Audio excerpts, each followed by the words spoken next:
안녕하십니까. 어제 그 조선일보 단독 기사로요.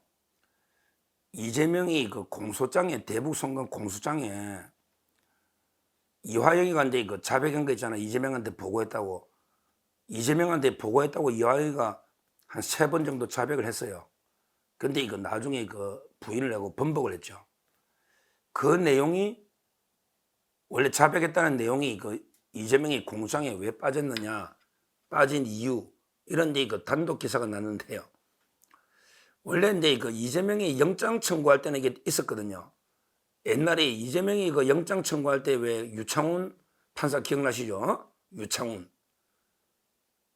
그때 보면 이제 그 3가지로 쌍방울이 대북 송금, 그 다음에 그 백현동 배임 200억, 그 다음에 그 위정교사 3가지를 묶어서 이제 유창훈이가 심사할 때 그 영장이 기각됐잖아요. 그때 영장에는 이화영이가 이재명한테 그 대북 송금에 대해서 쌍방울이 도와준다 어쩌고 이런 내용을 이게 보고했다. 사전에도 2번 보고하고 사후에도 보고했다. 이런 게 영장에는 있었거든요. 이재명 영장에는. 근데 실제 이제 이재명이가 이번에 공소가 제기돼가 이제 재판하고 있잖아요. 신진우 판사가 하고 있죠. 10월 8일입니다. 근데 이거 재판부를 바꿔달라고 지금 이재명 측에서 말도 안 되는 요구하고 있다. 이거 제가 어제 했고요. 근데 이재명이 이번에 공소장에는요. 이화영한테 그 보고했다고 자백했다. 이런 내용이 빠져 있다. 그 이유가 뭐냐? 이런 데 단독 기사인데요.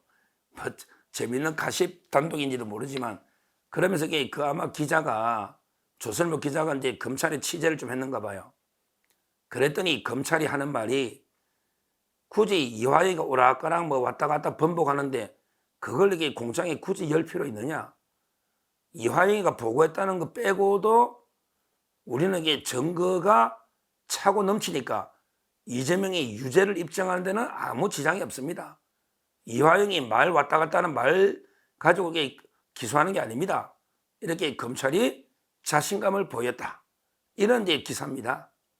그러니까 조선일보 단독 기사의 핵심은 검찰이 옛날에 이재명 영장에 들어있던 이화영의 자백 부분이 이번에 이재명의 정식 공소장에는 빠졌는데 그 이유가 검찰이 이화영의 진술이 없어도 이재명이를 유죄로 그 처벌하는 데는 아무런 지장 없을 정도로 다른 인적 증거나 다른 물적 증거가 차고 넘치기 때문에 뺀 거다.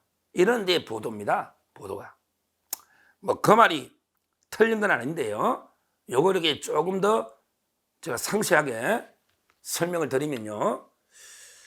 요걸 이렇게 법적으로 제가 옛날에 그 형법이나 형소법, 행정법 강의도 했지만 했기 때문에 좀 법리적으로 조금 이게 더 설명을 드리면 굳이 공소장에 뭐 이화영이가 이게 보고를 했다 이재명이한테 굳이 이런 걸 뭐 진술 같은 거 오락가락하는 걸 이게 열 필요 없어요. 공장에 이게 드라이하게 그냥 이재명이가 제3자 뇌물 800만 불 받았다. 500원 스마트팜, 300원 뒤 그 변호사비 대납, 아니 방북 비용으로 이런 식으로 그냥 드라이하게 그 육하 원칙에 따라 공장을 쓰면 됩니다. 그러면 이게 그 이화영이가 검찰에서 이제 그 자백을 한 이 진술 있잖아. 번복을 했지만 이거는 이제 아무 쓸모없는 그냥 휴지 조각으로 쓰레기통에 버리면 되느냐? 이거는 옛날에 이화영이가 한번 자백을 했는데 검찰에서 근데 부인하고 막 백정아 정신 차리라 그러고 김영태 변호사 와가지고 막 회유하고 녹화까지 했잖아. 녹음까지 녹취. 그래서 이제 이거 번복했는데 그럼 한번 검찰에 자백을 했던 거는 재판에 증거로 쓸 수 없나? 이런 데 그 의문이 있잖아요. 요걸 이게 제가 이제 말씀드리려고 하는 겁니다. 요 부분을. 공소장에 이제 그게 이화영 자백이 안 들어가도 나중에 이재명 재판할 때 검찰은 이제 그 이화영이 자백 부분을 얼마든지 그 증거로 쓸 수가 있습니다. 방법이 있습니다. 옛날 같으면요. 옛날에 그 법이 개정되기 전에 옛날에는 이제 그 경찰 조사하고 검찰 조서는 이제 그 하늘과 땅 차이였어요. 그러니까 옛날에는 이제 경찰에서 자백한 조서 있잖아요. 경찰 조서는 이제 그 피고인이 내용만 부인해버리면 그냥 쓰레기통에 버리게 됩니다. 경찰에서 고생해가 만든 조서는요, 이거는 이게 진실이 아니다. 내용만 부인해버리면 피고인이 그냥 이제 그 판사가 그걸 볼 수가 없고 제출할 수도 없어요. 그냥 쓰레기통에 버리고요. 새로 이제 그 진술했던 사람을 데려가서 정인 세워야 됩니다. 옛날에는. 경찰 건은, 근데 이 검찰은요, 검찰에서 받은 조서는 경찰보다 증거 능력을 이게 그 차별화 훨씬 이게 인정해 줘가지고요. 검찰에서 작성한 진술 조서는 뭐 특별하게 그 고문이라든지 협박이 없었다. 이 말은 이제 그 특별하게 신빙할 수 있는 상태에서 만들어지면요. 검찰 건은 이제 증거 능력이 있었습니다. 그래서 옛날에는 검찰은 증거 능력이 있고 특별한 뭐 고문이나 이런 증거가 이런 게 그게 상황이 없다면, 근데 경찰은 무조건 부인하면 증거 능력이 없고, 옛날에는 이게 경찰과 검찰이 달랐어요.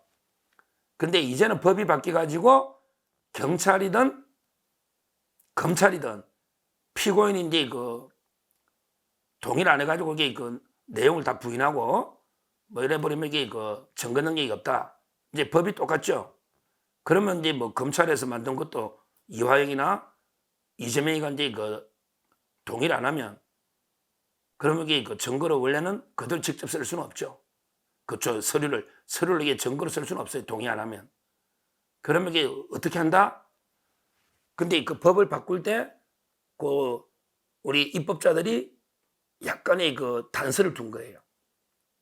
그러다면 이게 고생해서 검찰에서 다 진술하고 수사한 게 다 쓰레기 되면 수사는 왜 합니까? 다 법정에서 정인 불러가지. 그래서 이게 그 단서를 좀 남기는 거예요.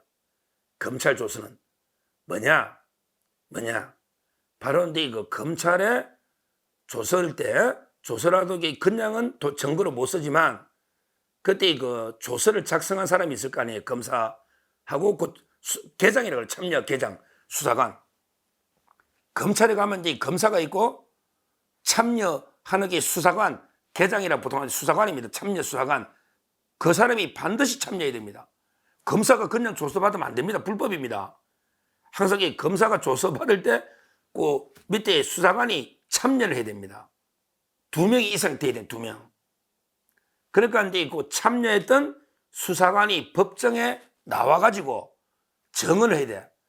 아, 그때 이화영이가 변호사들 입회하에서 사실대로 이렇게 쭉 정언해 가서 읽어보고 이상이 없다 해서 지장을 찍었습니다. 이렇게 정언을 해주면 그러면 이게 그 증거 능력이 사용될 수가 있는 그런 게 단서가 있습니다. 그러니까 앞으로 이제 그 이재명이나 이화영, 김성태 이제 그 재판을 지켜봐야 되는데, 굳이 검찰에서 한다면 그때 그 조서에 참여했던 검찰 수사관을 정인으로 불러서 그때 이화영이가 변호사 입회하에 이렇게 그 이재명한테 보고했다. 이렇게 자백한 적이 있습니다. 이렇게 그 정언해주면 그 조서는 증거 능력이 있다. 이렇게 보면 돼요. 그러니까 이번에 이재명 공소장에 굳이 뭐 이화영 자백 부분을 안 넣어도 나중에 그 검찰 조사관 불러서 정언을 들으면서 그때 그 자백을 언급하면 증거로 쓸 수 있기 때문에 뭐 앞으로 이게 증거로 쓸 여지가 남아 있다는 거예요. 그리고요, 중요한 게 그 직접적인 유죄 증거로는 못 쓰더라도요, 탄핵 증거라는 말이, 탄핵 증거는 자유롭게 아무나 쓸 수 있어요. 무슨 말이냐면 이게 탄핵 증거라는 거는 이재명이나 특히 이화영의 말을 탄핵할 때 이화영이가 지금 이게 이재명한테 보고 없다고 떠들잖아요. 그럼 이게 당신이 이게 옛날에 검찰에서 보고했다고 했지 않니? 이렇게 이화영 진술의 신빙성을 떨어뜨리는 이걸 이게 탄핵 증거랍니다.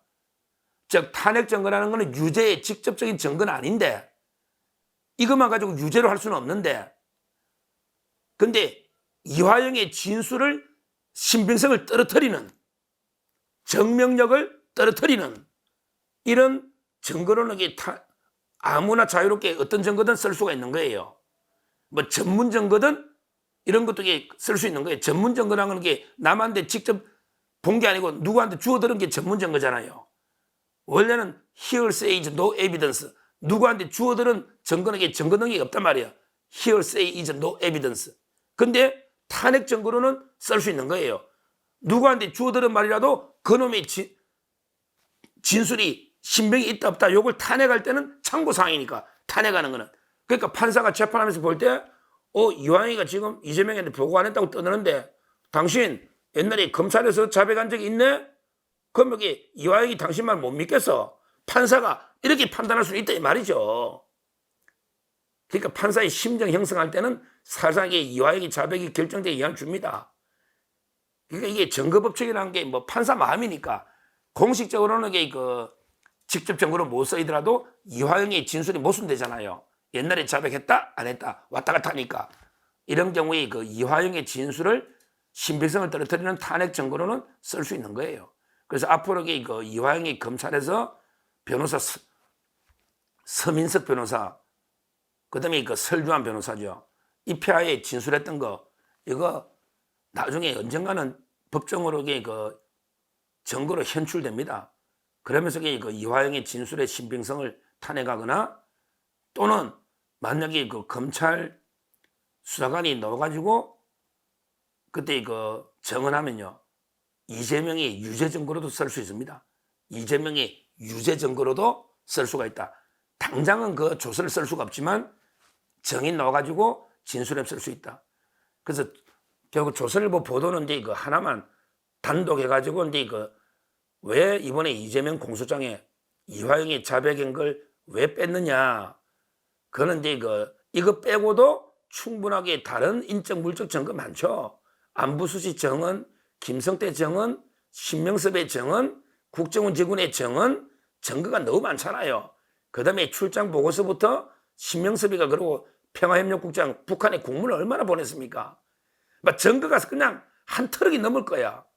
엄청나게 많으니까 이게 자백이 없어도 충분하다 이렇게 기사는 났는데 제 말은 그 말도 맞고 거기에 추가해서 앞으로 이화영의 검찰 자백은 그래도 중요하게 증거로 법정에 놓을 수가 있다. 왜? 일단 이화영의 진술을 못 믿겠다. 탄핵하는 데는 그냥 쓸 수 있는 거예요. 그 조서가. 네 말이 왔다 갔다 하지 않냐. 네 말 못 믿겠다. 이걸 쓸 수 있는 거고. 그리고 이게 진짜 필요하면 검찰이 그때 수사관을 정인 부르면 이재명의 유죄 증거로도 쓸 수 있습니다. 검찰에 한번 자백한 거 번복한다 해서 제가 그랬잖아. 주워 담을 수 없는 게 두 개 있다고. 물을 쏟아버리면 주워 담을 수 없지. 그 다음에 말도 한번 자백하고 해버리면 주워 담을 수가 없다고. 두 가지는 없는 거예요. 그게 법에 있다는 거. 그래서 나중에도 이게 충분히 증거로 사용될 수 있다. 이화영의 자백이 이 말씀 드리고요. 근데 그거 없어도 이재명이 유죄하는 데는 아무 증거가 없다. 검찰이 아무 문제 없다. 검찰이 자신감을 가지고 있으니까 앞으로 신진우 부장판사 재판을 지켜보시면 되겠습니다. 감사합니다.